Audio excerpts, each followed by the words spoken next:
Good morning everyone. Today we're moving on to Proverbs chapter 6.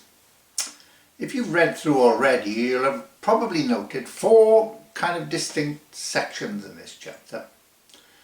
We've got dangerous promises, the folly of laziness, the wicked man, and a warning against adultery. The chapter opens with a warning about the dangers of acting as a kind of guarantor for a friend or a stranger.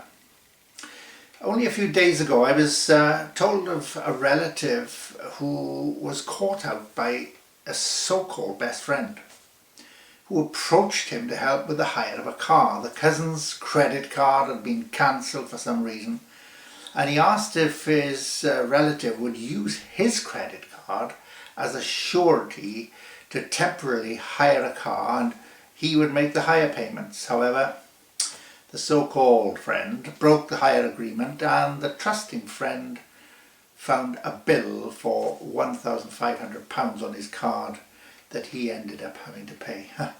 Some friend.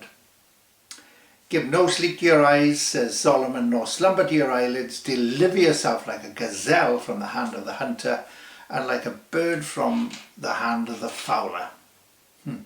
Solomon in his wisdom warns his son to be very careful to whom you give your trust. He likens such situations to snares, traps. The gazelle of verse 5 is the innocent creature which needs to escape from the hunter, just as the bird is the helpless creature escaping with its life from the very hand of the fowler. There are many traps today in the form of wicked individuals, aren't there? Criminal organisations whose sole aim is to entrap individuals by scams and fraudulent activity, primarily on the internet. And Solomon's advice is particularly appropriate in our day. The second thing Solomon draws our attention to in this chapter is that of idleness. And he does it by comparison to the world of the industrious little ant. They have no captain telling them what to do, yet they work constantly for the common good of the colony, each one toiling and doing his bit, and collectively they make a success of their colony. He encourages his son to avoid poverty by getting up from his slumber and getting on with the job.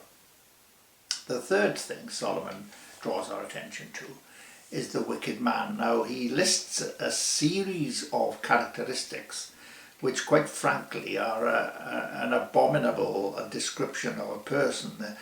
A proud look, a lying tongue, hands that shed innocent blood, a heart that devises wicked plans, a false witness who speaks lies, and one who sows discord among his brethren, feet that are swift in running to evil.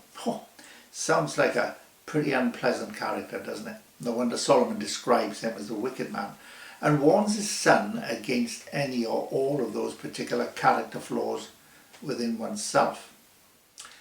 Fourthly, he draws our attention to adultery. My son, keep your father's command. Do not forsake the law of your mother. Bind them continually upon your heart.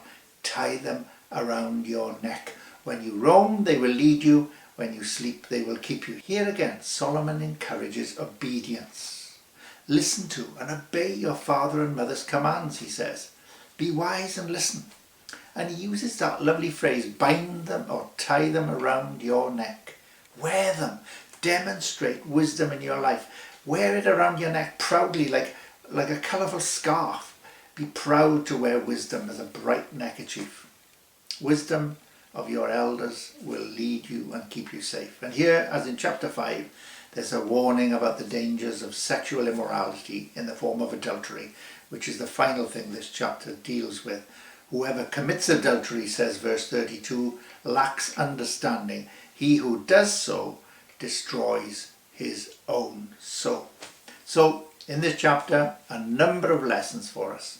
Don't make dangerous promises. The foolishness of being lazy. The characteristics of a wicked man, and a warning against the sin of adultery. Enjoy reading this chapter today, and may God bless you as you enjoy a beautiful day.